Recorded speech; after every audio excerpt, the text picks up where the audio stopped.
अस्सलाम वालेकुम। आज की वीडियो में हम लोग अपना कार्बोहाइड्रेट मेटाबॉलिज्म देखेंगे। अच्छा, कार्बोहाइड्रेट मेटाबॉलिज्म होता क्या है? ये कार्बोहाइड्रेट मेटाबॉलिज्म जो है ना, वो हमारी बॉडी में एनर्जी देता है दूसरा काम करने के लिए और हर चीज़ को हमारे जो है डेली लाइफ एक्टिविटीज़ को रूल आउट करने के लिए। ठीक है, तो इसका जो मेन जो बैकबोन है ना हमारे कार्बोहाइड्रेट मेटाबॉलिज्म का, वो क्या है? ग्लूकोज। कार्बोहाइड्रेट जब भी डिफरेंट फॉर्म्स में हमारे पास होते हैं, जो कि जिसका मेन बैकबोन जो है वो हमारी ग्लूकोज, जो कि एनर्जी की फॉर्म है। ठीक है, बहुत मेन एनर्जी की फॉर्म है।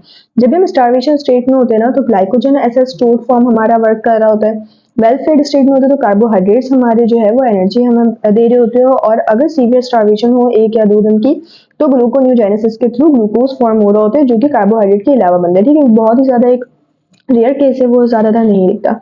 अच्छा, मेटाबॉलिज्म की जो साइकिल होती है ना, कार्बोहाइड्रेट जो मेटाबोलाइज होता है वो किस किस थ्रू होता है? वो होता है मेटाबॉलिज्म साइकिल के थ्रू। अब उसके कुछ फेजेस है। कितने? 6 फेजेस है। सबसे पहले होती है आपकी ग्लाइकोलाइसिस, फिर होती है सिट्रिक एसिड साइकिल, देन होती है एचएमपी, फिर है ग्लाइकोजेनेसिस, फिर है ग्लाइकोजेनोलाइसिस और सिक्स्थ वन है ग्लूकोन्यूजेनेसिस। इन सबको हम वन बाय वन देखेंगे अपनी आने वाली वीडियोस में। ठीक है, सबसे मेन चीज जो याद रखनी है ना, वो ये याद रखनी है कि ग्लाइकोजन जो है ना, हमारे ह्यूमन बीइंग में या फिर एनिमल्स में अगर बात करें तो स्टोर फॉर्म ऑफ ग्लूकोज जो है वो ग्लाइकोजन होती है। ठीक है, ये बात हमेशा याद रखनी।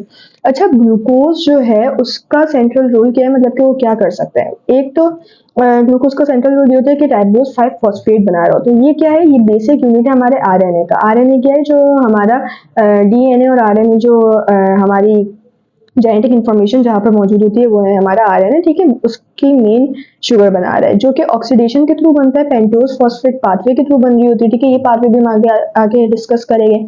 उसके अलावा ग्लाइकोलाइसिस के ऑक्सीडेशन के थ्रू पाइरुवेट बन रहा होता है, जो कि हम नेक्स्ट वीडियो में बात करने वाले हैं जिसके बारे में। ठीक है, उसके अलावा एक्स्ट्रा सेलुलर मैट्रिक्स और सेल वॉल जो होती है उसमें भी हमारा कार्बोहाइड्रेट मौजूद होता है, जो कि ग्लूकोज होता है और जो है वो स्टोर्ड फॉर्म ऑफ एनर्जी के तौर पर भी यूज होता है। ग्लाइकोजन हो गया, सक्रोज हो गया, स्टार्च हो गया, ये फॉर्म जो है वो डिफरेंट तरीके की फॉर्म्स है। अच्छा, जो डाइजेशन होती है ना कार्बोहाइड्रेट की, उसमें सबसे पहला फेज जो होता है आपका, वो होता है माउथ से आपकी चाहे डाइजेशन स्टार्ट होती है।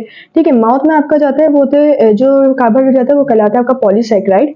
उस पॉलीसैकेराइड पे एक्ट करता है आपका enzyme salivary amylase. Salivary amylase इस पॉलीसैकेराइड को कन्वर्ट कर देता है आपके मोनोसैकेराइड्स में, जो कि है डेक्स्ट्रिन, माल्टोज और ग्लूकोज। ठीक है, देन ये यहाँ से जाता है आपके स्टमक में और स्टमक से आपके जाता है स्मॉल इंटेस्टाइन में।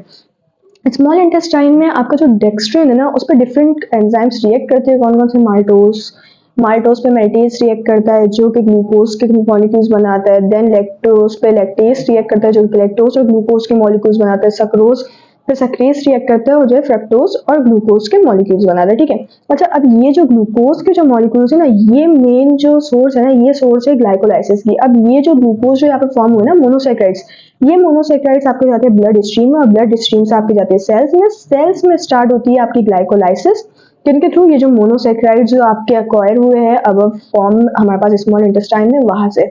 अब नेक्स्ट वीडियो में इंशाल्लाह हम लोग बात करेंगे ग्लाइकोलाइसिस की। तब तक के लिए अल्लाह।